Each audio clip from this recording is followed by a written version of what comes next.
no matter who you are, and no matter how large your firm is, integration is more than you think.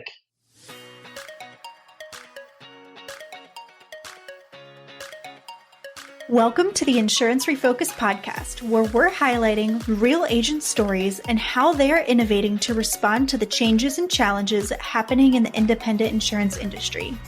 My name's Lindsay, and I can't wait to introduce you to my amazing co-host, who just so happens to be my mom, Carey Wallace. Mom, how you doing today? I'm having a pretty good day, Lindsay. I don't know about you. How is your day going today? It's going good. It's a beautiful Friday afternoon, so I'm ready for some good conversation, and then I'm going to go get a drink by the water tonight, I think. Sounds like a good little Friday afternoon activity. I'll tell you what, your dad and I were talking about, this is the first weekend the boat's going back in the water, and I cannot wait. It's going to be 74 degrees here. Sorry for all you people in the north or west or wherever that haven't figured out where to live, but it is going to be absolutely gorgeous. So I'm with you. I'm ready to get back out on the water, and I have my camera ready to take pictures while he is doing his thing. So I'm pretty excited. Yeah, absolutely. Love it. Well, I am pumped for our convo today. We've had a couple of different buyers on the podcast, and I always really, really appreciate getting different experience and different hearing different perspectives, because we all in this industry are working off of what we've learned from our relationships and our experiences. So super pumped to have Steve coming on the podcast from Patriot Growth Insurance Services. Is that correct, Steve? That's right. I know it's a mouthful. We could thank the great state of California. You can just call us Patriot. Awesome. How are you doing today? I'm doing great. Really looking forward to today's conversation. Yeah. Where are you located out of, Steve? New York. So certainly FOMO, actually specifically on Long Island, not in Long Island, on Long Island. So I had a little bit of FOMO as you were talking about the warm weather. About 10 days ago, it was 17 degrees on Long Island. So looking forward to the spring and certainly the summertime. Steve, I'm sorry. One of our coworkers is in Wisconsin, I believe, and sent us a picture the other day that they got 17 inches of snow, and it was negative 12 degrees. And I sent a message. I'm like, can you remind me why you live there again? What? I don't understand why. New York, I can understand why. I don't need to ask you that question. I'm sure there's lots of fun. I appreciate all the seasons, but it's particularly hard in the winter for sure. Yeah, no doubt. All right, Steve, so I'm going to ask you the question that we ask so many people. Why in the world did you choose insurance, or did insurance choose you? Isn't that the standard answer? I don't know if anyone ever really grows up and aspires to be in the insurance world. The insurance world just sort of finds you. I just sort of fell into it, honestly. Had family relatives in the space. And always just felt like I was going to end up in this world. And I'm happy to go in a little broader for detail about myself. I started on the retail commercial insurance side at Willis in New York. And again, just sort of was drawn to the industry because I had family relatives in the space. And started at Willis, was really blessed and fortunate to have a lot of different roles and responsibilities within Willis. I spent some time in the insurance investment banking group, doing capital advisory services, M&A advisory services, and parlayed that into a key role in the corporate development group. Myself and another individual were really driving a lot of the parent company acquisitions for Willis, really starting in 2013. And again, great time in my life and my career where worked on and looked at a lot of transactions really all over the world, some really interesting jurisdictions and territories, UK, US, Hong Kong, Singapore, and again, different shapes and sizes. So some $1 million deals and some multi-billion-dollar transactions. The last deal I worked on was the Willis Towers Watson merger. And, that was a fantastic transaction. Really advanced the organization, forced the organization to evolve, and brought new opportunities within the organization. And, for me, I was looking for another challenge, really in 2016, 2017. Felt like I personally was a key part in driving a lot of shareholder value and wanted to really start something of my own. I'm not to be hokey. I believe in fortuitous events. Met a guy named Matt Gardner, Ah, 35-year insurance executive, and honestly, we saw the world in the same way. And he told me what his vision was, which ultimately would become Patriot. And the Cliff Notes version, it was a growth focused national insurance agency, and really pulling all the best qualities of the firms that he had been a part of. And that resonated with me, right? Because I was really fortunate to see so many models and approaches all over the world. And I had my own personal belief of what made a great agency great, like what those characteristics were. And so I'll paint the scene. I have three boys, 7, 5, and 2.5. And at the time, my wife was pregnant with her first child. I was in the process of buying our first house, and after about 3 or 4 meetings, this big moment in my life and my career, I stood up and extended my arm. I said, Matt, I'm ready to join you. And it felt like 10 minutes. It was probably 10 seconds. He didn't say anything. And then he asked me to sit down. And I said, oh, crap, this is not going so well. And he just bluntly asked me, he said, what are you ready to join? It's just an idea. But I wear it as a badge of honor. I'm employee number one of Patriot, even before we had a company, because that was wow. 2017. And ultimately, we formed Patriot on January 1st, 2019. And maybe a little bit naive. I think, honestly, we were really picky and really selective of what we were looking for in a foundational asset. And as I say, on January 1st, 2019, we acquired and partnered with 18 unaffiliated employee benefit businesses, 18 firms spread throughout the entire country, about $50 million of revenue. That was not according to plan. P&C guy by training and trade, and so is Matt. I So, was going to say, like, hang on a minute. That doesn't, what it was? Yeah. so naturally, the first deal we do is a whole bunch of benefit agencies, but um, we'll talk more about it. But That's funny. they checked all the boxes for us, and vice versa. Really, since then, we've been off to the races. We're roughly around $600 million of run rate revenue. We're actually more weighted towards P&C. Still have a very big group benefit business, also have an individual health business, Medicare Advantage. Other facts and figures, over 2,000 colleagues across the country. We operate in all 50 states, physically in 33 of them. And really not that we care, just a byproduct of our success. We're a top 15 privately held insurance agency. So again, Nice. that wasn't the goal. Nice. Yeah. So fairly active, looking forward to sharing our view on the marketplace, what we're seeing. Yeah. How I describe it is there's a lot of flavors of ice cream, and a potential seller, a potential partner really gets to choose what they're looking for. So I got to tell you something here with Steve. I didn't know everything about your background. I knew some about your background, Mhm. obviously. But it's funny. I think people make big moves at pivotal times in their life. So when you said I have 3 kids, but when my wife was pregnant with our first and we were buying our first home, now think about it. You're having your first child, you're buying a home, you're doing whatever, and sure, let's change jobs at that exact moment. But if I'm being real, like my husband and I, we lived in DC. We had bought our first home, we had had our first child, and I stopped working, and he made a job change at the same exact time. It's like literally everything in our world changed, like in the blink of an eye, to be quite honest. But it all works out, right? But isn't that kind of funny that we do these massive decisions when there's major change? Isn't that, it's kind of funny. 100%. You like to think it's a Yeah. calculated risk, and everyone wants to say they're an entrepreneur, but you really have to take risk, and you're on a tightrope, because there were Yeah. days where in that 2-year period, it may have happened, it may not. And to talk about it, really, it's a little surreal. It's humbling, Yeah. gratifying, of what we've accomplished. Because again, there were moments during that 2-year period where could have went either way, and I would have Sure. been, at another place doing something else. But when I talk Yeah. about Patriot, when I talk about what we're doing, it's with passion, and that comes through, hopefully. Sure. Sure, of course it does. Absolutely. So let's talk about you've clearly seen a ton of transactions Mhm. prior to Patriot and now with Patriot.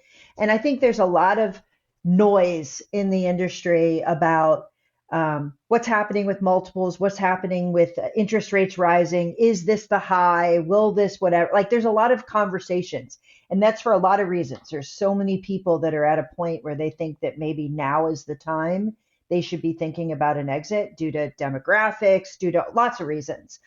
Changes with technology, staffing changes are driving a lot of people to make moves. Tell me what your viewpoint is on how the marketplace has changed over the last few years. It's a great question. It's really a dynamic and fluid answer because maybe in 2 months I'll have a different answer, right? I just look at it in sort of 3-year increments. And it's really, really different. You talk about I always get questioned or get the question asked of me or posed to me by potential partners and sellers of, values are going to continue to go up. Or are they going to plateau? I mean, you could have made a call 5 years ago or 6 years ago that they were going to plateau and you would have been wrong. They continue to climb.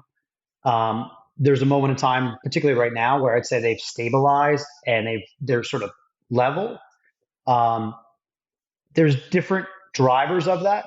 There are an abundance of buyers where if one potential party is not interested or it's not the right fit or there's capital considerations, another one will step right in. I think if you ask certain folks, certain market participants, they'll say there's anywhere from 40 to 50 well-capitalized buyers, right?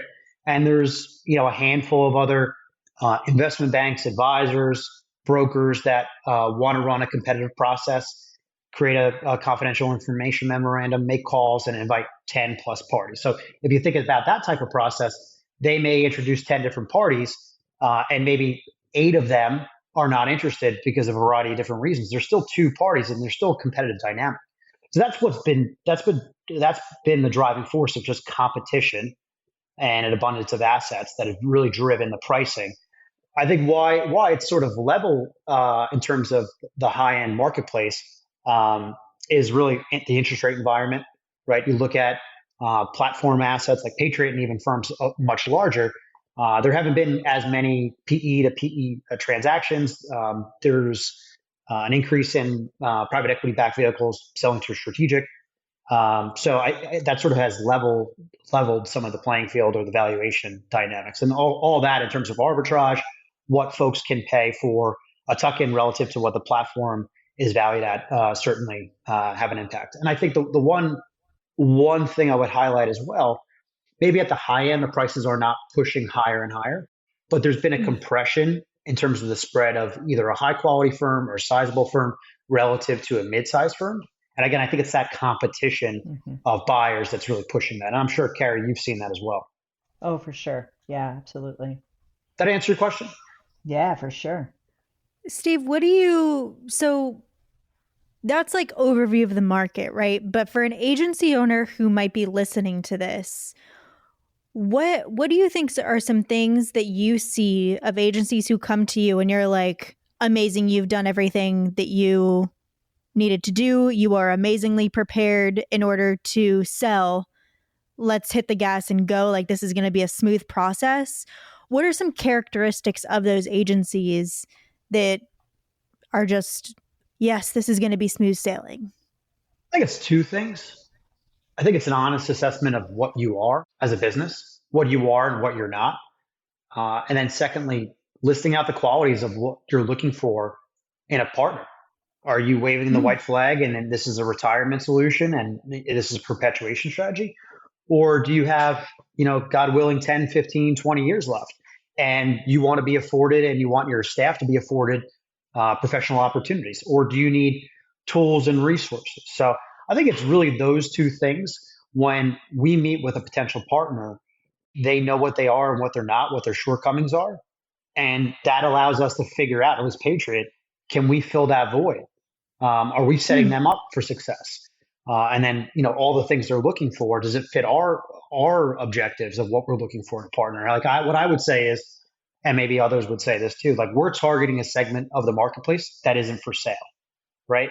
That connotes a couple of different things. They've grown, and even more importantly, they're poised for organic growth in the future. And, our role is really simple, is to pour gasoline on the fire through capital. And that's not a solution. That's not a fit for everybody. So I think it's really those 2 things is the preparation phase, as you say. of what you are and what you're not, having a real and honest assessment, and what are your goals if you go forward with the sale process. I think when we talk about broad processes or broad conversations with or without a broker, I think there's a lot of noise of very different models.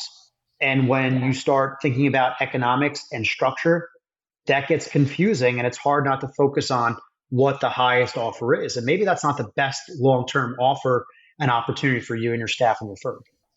Mm-hmm. So, Steve, you saying what you are and what you're not, another way to say that is building the right expectations about what your exit will look like or your transaction will look like. Because the challenge is, I know somebody who did X and therefore I can do the same. But what you haven't, like, you got to go 4 layers down. Well, that person who did that, this was their situation. This is what their company looked like. This is what their staff looked like. This is what, like, I can keep going. Yep. And all those things, when you change those factors, it can change the outcome of the transaction. It's not a plug and play and one size fits all. If you followed me at all, you know that I say that a million times over. Yep. So give me an example or a couple examples of how an agency can really know who they are. Like, give me just a couple things that are off the top of your head, what that means. Do you know what I mean? Like, rather than this holistic thing, but if you need to really know who you are, I know what you want, but who you are is an important thing to know, right? Super. Yeah. I think the thing that comes to mind, right? Growth is in our name. So for us, what we're focused on a lot is really drilling down into the growth area. What are the drivers of growth? So I think an honest assessment of, is your growth strategy achievable? Is it sustainable? Is it going to require a meaningful amount of investment in the future? Do you have a team of producers? Where are they getting their leads? Are they banging the phones? Do they have centers of influence? I think that's the key thing, is an honest assessment of what got you there from a growth perspective and what's going to get you to even greater heights. And within that, is there an element? I'm really fortunate. I lead all of our partnership acquisition activity. Is there an opportunity for M&A, not just to increase scale, but to really fortify your relationships, your portfolio, your book of business from a client service perspective? And for us, when we talk to a potential partner, we can give countless examples where we've done that. But where are the drivers of growth, I think, is the first thing. Honestly, it's being realistic about your talent. And I think those go hand in hand of, do you have key people? What are their expectations? Yeah. Our greatest fear is when we bring someone in, you have a team of producers and their view may be initially, oh crap, there goes my opportunity to be an owner or shareholder. We have, I would say, solutions, maybe in some cases, unique solutions relative to the marketplace of how we handle that, how we address that create alignment, create incentives for the next level leadership. Because again, for us, as hokey as it sounds, we're building a forever company that should hopefully outlive me and everyone in our organization. So you need to make sure we're doing the right things for the next level leadership. So I think those are the two things. Maybe it's probably the two most important things of what are the growth drivers, and again, what's the talent base, not just currently, but where is it going in the future, and are there leadership voids down the road? Yeah. What you're saying makes me think of an agency, and maybe I should or shouldn't do this, but I had an agency, nice volume, came to us and said, we want to sell. And as you dug into it, 70% of the staff was at or beyond retirement age. Great volume. Yep. But imagine buying that agency and having to quickly backfill that talent and those relationships, because of the producers that were going to stay, they didn't have the centers of influence that the ones that were leaving. Like, there was going to be a gap in the performance of the agency only because it's not transferable. New producers coming in, that doesn't mean your relationships immediately are going to say, yeah, let me work with that guy. So it's interesting. You have to be honest about where you are. That same size agency that had a different demographic of staff and a different driver of growth and centers of influences that were going to be there for the next 15, 20 years, completely different situation, completely different trajectory, right? Yep. So it's interesting. I like that you gave a couple examples of what that is, and that goes with carrier concentration, lots of Yep. different things, but 100%. So now, all right. So now you know who you are, you know where you want to go. What kind of expectation should a seller have on different deal structures? And I know that we could talk probably 16 hours on this topic, but just in general, like what are some different deal structures that they might encounter? Yeah, this is sort of interpreting the marketplace. So take it with a grain of salt. This is one person's Yes. view that's a Hmm. market participant. I'd say broadly, most of our competitors acquire 100% of the assets of the business. There's an asset deal, there's a stock deal, different tax implications. There are, I'd say most folks give a combination of cash and equity. In some cases, the equity is handled differently. It could be rollover equity. It could all be paid in cash with the opportunity to buy or invest in a parent company or a holdco. The other model where there are maybe a small handful where folks are taking a minority investment and they're not buying 100% and there's a retained ownership component. I think if you ask certain people, there's pros and cons of that. But the vast majority is acquiring 100% of the assets of the business. The equity component is important, understanding and believing in the leadership team and the vision of the organization, the track record of delivering return, what the outlook is of that equity. Is it multiple bites of the apple where it's multiple financial sponsor to financial sponsor transactions? Is it likely a sale to a strategic? There's pros and cons of that. So really digging in on delineating between the different types of equity, I think is really important because it could become dizzying if you're having multiple conversations with or without a broker where you're just focused on a multiple and the dollar amount, and that could be blinding, like we just talked Sure. about. People, different models are looking at P&Ls and businesses very different. Maybe they need everybody on staff, and maybe some folks don't. If that's important to you, you really need to dig on that. You need to have a very transparent and honest conversation of what the underlying assumptions are of a potential offer. And then again, what are your expectations? Going back to your question, what are you looking for in a partner? Are you looking for a 2 to 3 year proposition? Are you looking for something in longer duration? I think that's really important. Again, I think that alignment of interest for us, at least, that rollover equity, that equity component is important. It drives organic growth in many respects, where our partners collaborate naturally, organically, pun intended, without Patriot, because we're all shareholders and they're all shareholders, and they're benefiting from each other's organic growth. That answer your question? Yeah. Sure. Of course. Those are a lot of, and you touched on it a little bit, of your staff being, brought into the conversation. Mm-hmm. But how do you think that culture and fit impact the deal making overall? Culture is such a funny word. It is such a funny word. I love that you said that. Agreed. It's funny, but it's probably like one of the most overused words in our society, isn't it? You It turn on the is. TV, whether it's sports or business or politics, you just hear culture matters. And I think it's really important and it's unique. Yeah. I think there's an element of intuition and feeling and gut of for a potential seller or a partner. Are these people that I can work with for however long, 10, 15 years? For us personally, I think a lot of it is that we're insurance folks, and there's a level of comfort with myself and Matt and the rest of the team when they interact with us. And that's really important for a seller. Are you comfortable? Can you envision your folks interacting with the team that you're interacting with? Yeah. As a buyer, it's a little bit. Can you look forward into day 2 and see what day 2 actually looks like? 100%. Yeah. It's for a buyer, it's a little bit more challenging because it's a confidential setting. You're limited in terms of your interaction. You're extrapolating your interactions with the seller, with the primary shareholders, and that you're talking about the team, but you're not in many cases interacting with the team until very late right before closing, or in some cases after closing. So that comes down to doing your due diligence, having experience, and understanding that. But it's hard. I mean, for us, when we think about it, at least for me, we have a lot of meetings. We meet with a lot of agencies, and there's a lot of great ones out there.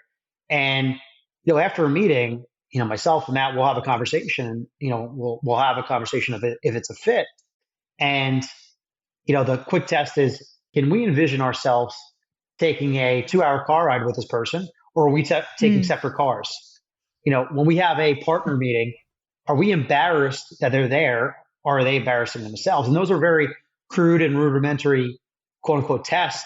But you have your gut reaction when we talk about culture. It's your gut reaction of, these people are good fits for us. And again, just because something's not a good fit for us or vice versa doesn't mean they're a bad agency.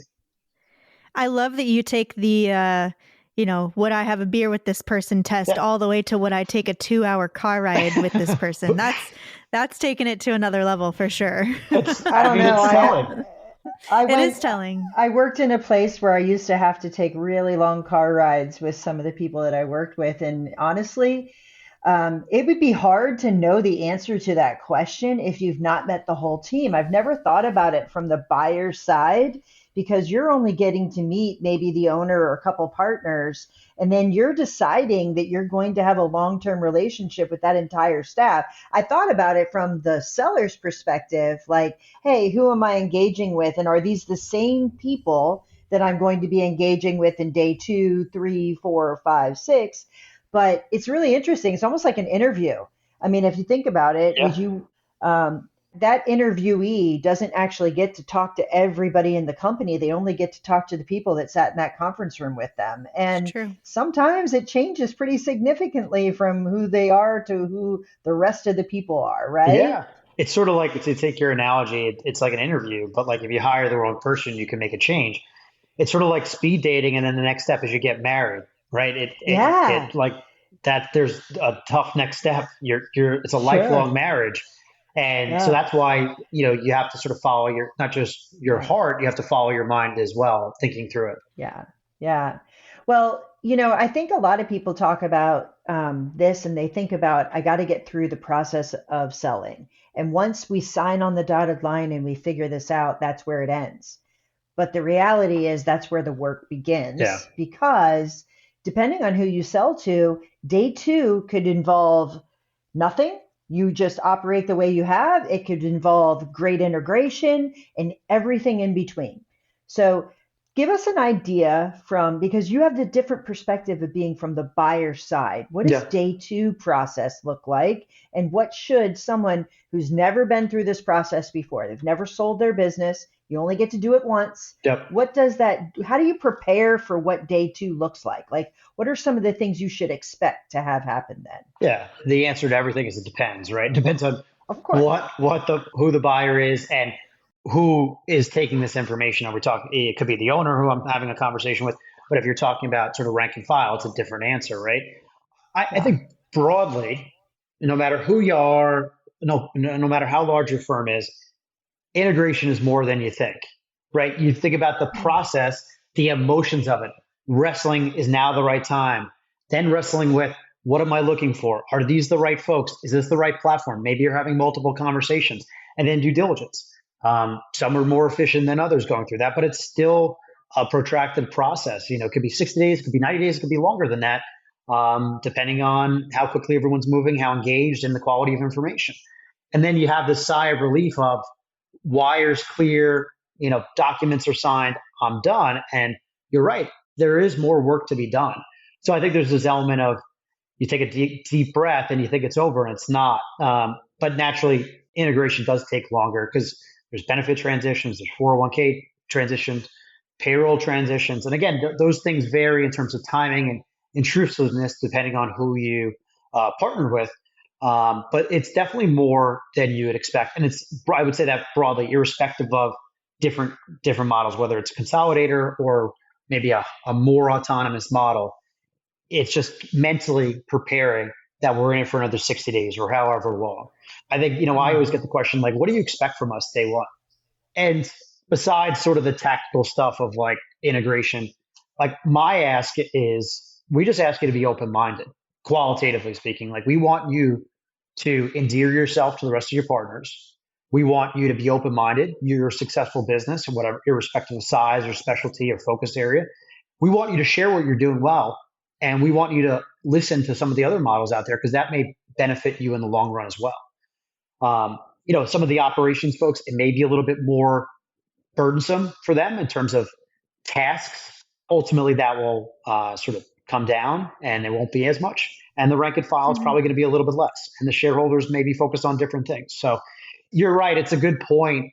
I think it's just the natural emotions of taking a deep breath because you're finished, but you think you've Yeah. accelerated through the tape, but you really haven't.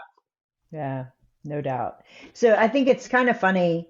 Open-mindedness is a relative, it's almost as nebulous as culture, to be quite honest with you, Hmm. if we're being honest about it, right? Like I could feel like I'm the most open-minded person on the planet, but the reality is I've been the sole proprietor of my agency for X period of time, and now I'm not the owner of my agency and I'm still with the agency. It's not the easiest thing in the world to ask someone to do, is my point, right? Yeah. And I think both sides have to acknowledge that because even if it sounds great and everything's great, there's this period of time that you got to get used to.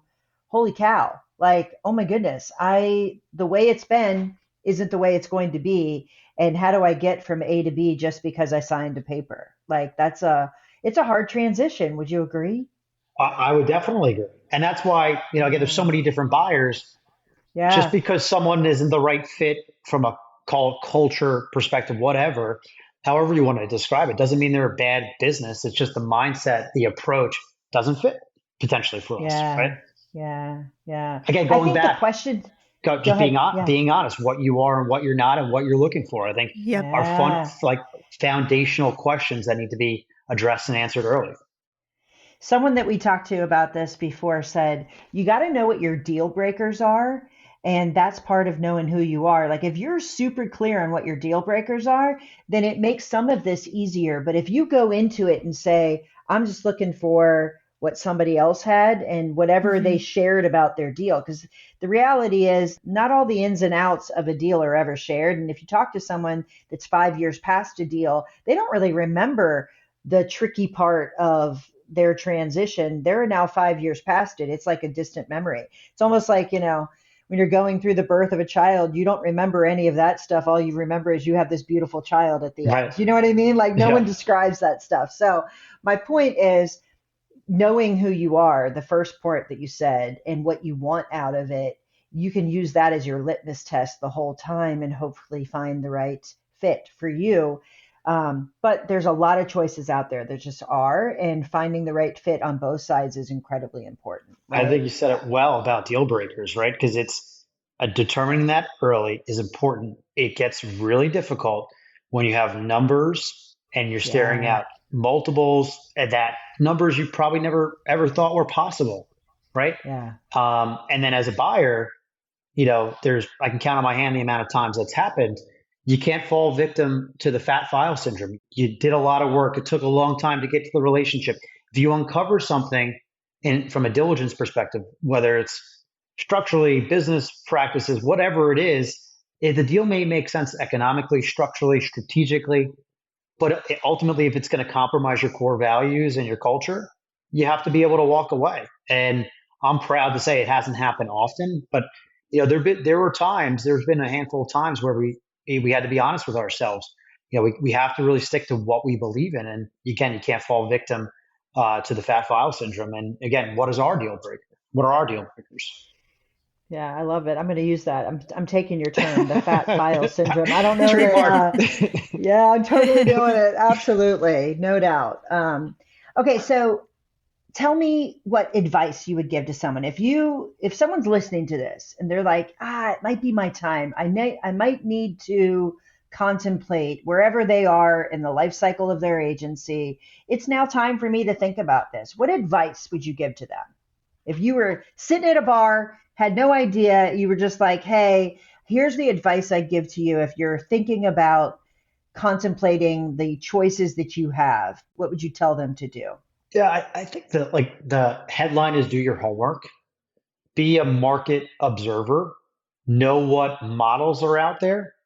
It's okay to have multiple conversations. It doesn't mean that you need to solicit offers, you need to sign NDAs, but you can meet folks like myself and understand Yeah. what our model is.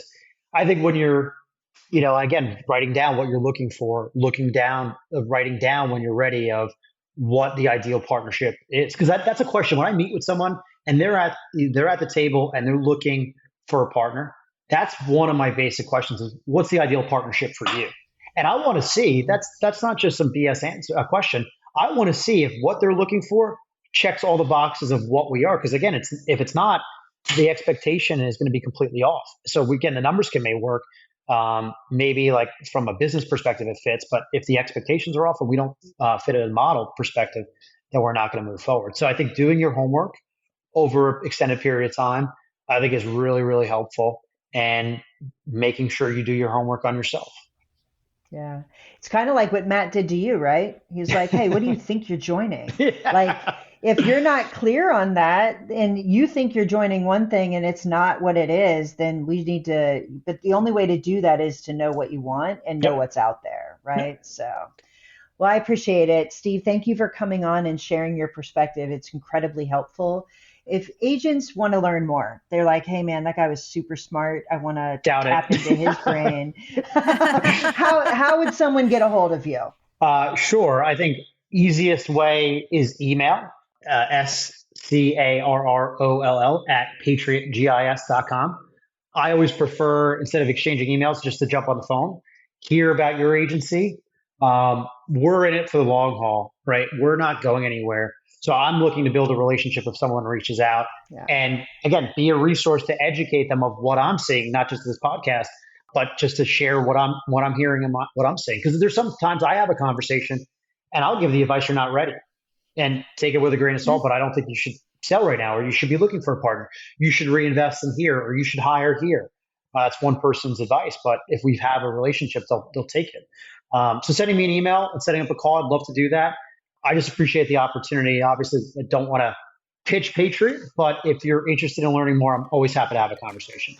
I love it. Awesome. Well, thank you so much for joining us. It's always a pleasure talking to you, and I hope that it warms up in your area soon, man. Thanks so much for tuning in to the Insurance Refocused podcast. If you enjoyed the episode, please be sure to hit subscribe and leave us a review so you'll never miss us. Want to learn more about how Agency Focus can help you grow your agency? Head to agency-focus.com or email Carey directly at carey@agency-focus.com. If you need to get in touch with me, feel free to shoot me an email at lindsay@agency-focus.com. Thanks so much for tuning in. We'll see you next week.